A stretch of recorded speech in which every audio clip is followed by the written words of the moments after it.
नमस्कार, स्वागत है आपका। मेरा नाम है विपिन चौधरी।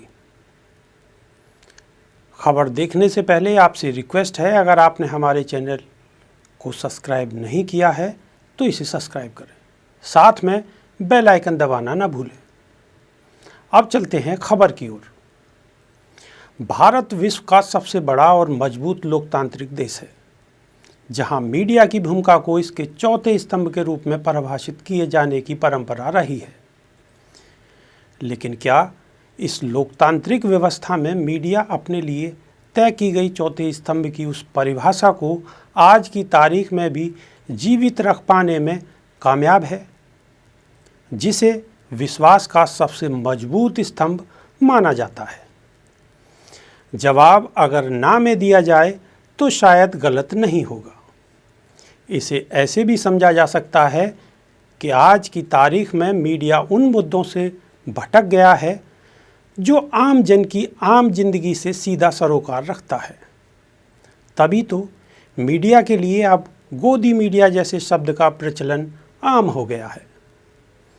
वैसे मैं किसी मीडिया, खासकर इसके दायरे में आने वाले न्यूज़ चैनलों का नाम तो नहीं लूँगा, लेकिन समझने वाले के लिए इशारा काफ़ी होता है। अब मैं जो कहने जा रहा हूँ उसे आप बड़ी आसानी से समझ सकते हैं। क्या आप न्यूज़ चैनल देखते हैं या फिर किसी अखबार के नियमित पाठक हैं? अगर देखते भी हैं और पाठक भी हैं तो आप ये बताएं आपने क्या देखा और क्या पढ़ा। जब आपको अपने ही मुद्दों से भटका दिया जाए तो फिर मीडिया की विश्वसनीयता पर प्रश्न चिन्ह लगना स्वाभाविक ही है, और आज हो भी तो यही रहा है। मीडिया, खासकर इलेक्ट्रॉनिक्स मीडिया, आपके अपने मुद्दे से आपको भटकाने के लिए आपके सामने ऐसे मुद्दे गढ़कर पेश करता है जिससे या तो आप मीडिया से दूरी बना लेंगे या फिर इसे देखकर अपनी सोचने की शक्ति खो देंगे। किसी भी इंसान को जीवित रहने के लिए जो बुनियादी आवश्यकताएं हैं, क्या उसके बगैर वो अपना अस्तित्व बचाए रख सकता है? आपका सीधा सा जवाब होगा नहीं। लेकिन जब आप न्यूज़ चैनल देखेंगे तो ऐसा लगेगा मानो आपकी बुनियादी आवश्यकताओं के बगैर ही आपकी असल दुनिया है। आज देश में बेरोजगारी अपने चरम पर है। जीडीपी लगभग -24% पर जा पहुंचा है। लोगों के सामने 2 वक्त की रोटी जुटा पाना एक बड़ा चैलेंज है। किसानों की हालत क्या है, ये किसी से छुपी नहीं है। देश में कोरोना महामारी से अब तक 1 लाख से ज़्यादा लोगों की मौत हो चुकी है। इसका मतलब ये हुआ कि हमारे देश की स्वास्थ्य व्यवस्था कितनी मजबूत है, मतलब कितनी बदतर है। शिक्षा का स्तर किसी से छुपा है। महिलाएं सुरक्षित नहीं हैं। बगैर किसी तैयारी के जीएसटी लागू किए जाने से व्यापारियों का बुरा हाल है। ठीक उसी तरह जिस तरह बड़े बड़े दावों के साथ नोटबंदी की गई थी, मीडियम क्लास की कमर टूट चुकी है। गरीबों और मजदूरों के सामने से उसका रोजगार जा चुका है। महिलाओं की सुरक्षा को लेकर कई तरह के सवाल उठते दिखाई दे रहे हैं। लेकिन मीडिया में, खासकर न्यूज़ चैनलों पर मुद्दे क्या हैं?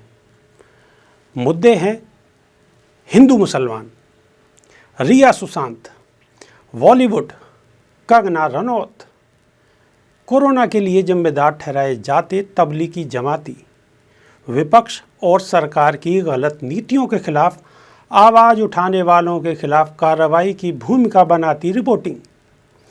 इतना ही नहीं, सीमा पर चीनी सैनिकों के साथ हुई झड़प में भारतीय सैनिकों की शहादत पर एक जानी मानी पत्रकार ने चीन की घुसपैठ को लेकर सरकार को क्लीन चिट देते हुए सेना को ही जिम्मेदार ठहरा दिया।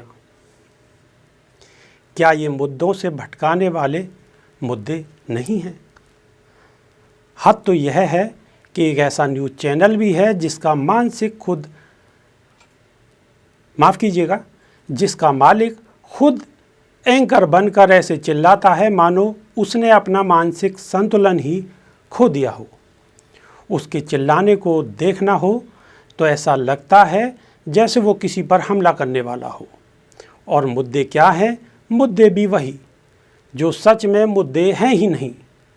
ठीक इसी तरह और दूसरे चैनलों की बात की जाए तो वो भी कुछ इसी तरह का नज़ारा देखने को मिलता है, जैसे आप किसी सर्कस का आनंद ले रहे हो। न्यूज़ चैनलों पर डिबेट का टॉपिक ऐसा होता है जिससे आप किसी भी आम जिंदगी से कोई सरोकार नहीं होता। अब मैं दो अहम मुद्दों की तरफ आपका ध्यान आकर्षित करना चाहता हूँ। पहला यह है कि जब देश में कोरोना ने दस्तक दी तो इसकी पूरी जिम्मेदारी तबलीगी जमात पर थोप दी गई। क्या ये सही था? बिल्कुल नहीं। कमाल है, महीनों तक इसी मुद्दे पर न्यूज़ चैनलों ने खबर से ज़्यादा एक विशेष समुदाय को टारगेट करने का बीड़ा उठा लिया। नतीजा क्या रहा? एक तरफ खबरिया चैनल सरकार से सवाल पूछने के बजाय तबलीगी जमात को निशाने पर लेता रहा, तो वहीं दूसरी तरफ कोरोना महामारी बड़ी तेज़ी से अपना पैर फैलाता रहा। और गोदी मीडिया की इसी करतूत का खामियाजाना एक विशेष समुदाय को कई जगहों पर भुगतना भी पड़ा। देश के न्यायालय ने भी इसको लेकर अपनी नाराज़गी जताते हुए स्पष्ट कहा कि तबलीगी जमात को बलि का बकरा बनाया गया। लेकिन क्या इस दौरान आपने किसी चैनल पर इस टॉपिक पर चर्चा देखी कि अमेरिकी राष्ट्रपति के भारत दौरे पर बड़ी संख्या में आए विदेशी मेहमानों की थर्मल स्कैनिंग हुई या नहीं? और अब जबकि कोरोना वायरस पूरी तरह फैल चुका है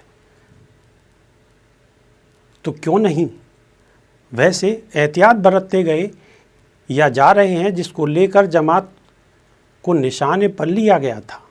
दूसरा मुद्दा यह है कि गोदी मीडिया वैसे मुद्दे को केंद्र में रखकर टॉपिक तय करता है जिससे सरकार को सेफ जोन मिल जाए और विपक्ष को निशाने पर लिया जाए। मतलब ये है कि सवाल विपक्ष से किया जाए, ना कि सरकार से। क्या पहले कभी ऐसा होता था? मुझे तो जानकारी नहीं। अगर आपको पता हो तो ज़रूर बताइएगा। हालांकि मीडिया का एक समूह ऐसा भी है जो आज भी अपने कर्तव्य को बखूबी निभा रहा है और इस दायरे में प्रिंट और इलेक्ट्रॉनिक मीडिया दोनों हैं। न्यूज़ चैनलों में भी कुछ न्यूज़ चैनल और उसके एंकर या स्टाफ ऐसे हैं जिन्हें लोगों की समस्याओं से पूरा सरोकार है। यही वजह है कि वे लोगों के असल मुद्दे को केंद्र में रखकर न सिर्फ अपनी बेबाक टिप्पणी करते हैं बल्कि सरकार से सवाल पूछने की हिम्मत भी दिखाते हैं। अब ज़रा ये देखिए, उत्तर प्रदेश के हाथरस में जो हुआ या अब जो हो रहा है, क्या वो सही है? हाथरस में एक बेटी को हैवानियत का शिकार होना पड़ा, जिसे हर किसी ने गलत बताया, सरकार ने भी। लेकिन जिस तरह घर वालों की इजाज़त के बगैर बेटी का अंतिम संस्कार कर दिया गया, क्या वो गलत नहीं था? अगर गलत था तो फिर ऐसा हुआ क्यों? क्या इसके लिए सिर्फ अधिकारी ही जिम्मेदार हैं, सरकार नहीं? इतना ही नहीं, हाथरस पहुंचे नेताओं पर जिस तरह से पुलिस ने लाठियां बरसाई, क्या ये सही था? पश्चिमी उत्तर प्रदेश में अपना असर रखने वाले राष्ट्रीय लोकदल के नेता जयंत चौधरी को भी पुलिस ने नहीं बख्शा और उन पर भी जमकर लाठियां बरसाई। क्या ये इसलिए हुआ क्योंकि ये मुद्दा भी सांप्रदायिक था, यानी कि हिंदू मुसलमान का था? नहीं ना। तो फिर इसके लिए किसे जिम्मेदार ठहराया जाना चाहिए? लेकिन सरकार ने क्या स्टैंड लिया? अधिकारियों को सस्पेंड कर दिया।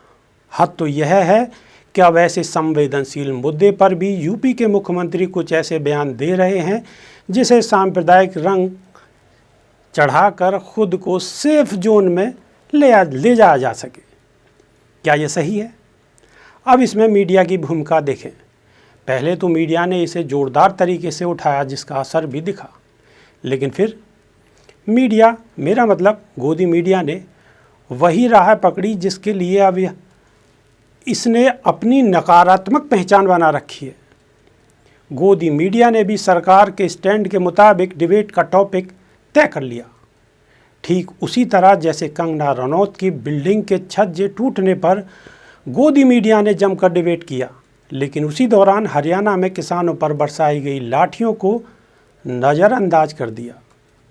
सुशांत सिंह राजपूत की मौत पर भी गोदी मीडिया ने महीनों एक अलग ही कहानी बनाकर प्रस्तुत किया, जबकि आमजन से जुड़े असल मुद्दों को बड़ी चालाकी से गौन कर दिया गया। और अब तो यही हो रहा है। ऐसे में आपको तय करना है कि आपके बीच के असल मुद्दे क्या हैं। आपको अपने और अपने बच्चों के लिए भविष्य की तलाश है या नहीं, और अगर है तो आपको खुद ही तय करना होगा कि आज मीडिया की जो भूमिका है, क्या वो लोकतंत्र के चौथे स्तंभ की उसी परिभाषा को विकसित कर रही है, या फिर परिभाषा को कमज़ोर करती मीडिया की अपनी अलग तरह की भूमिका विकसित की जा चुकी है। अभी के लिए सिर्फ इतना ही। नमस्कार।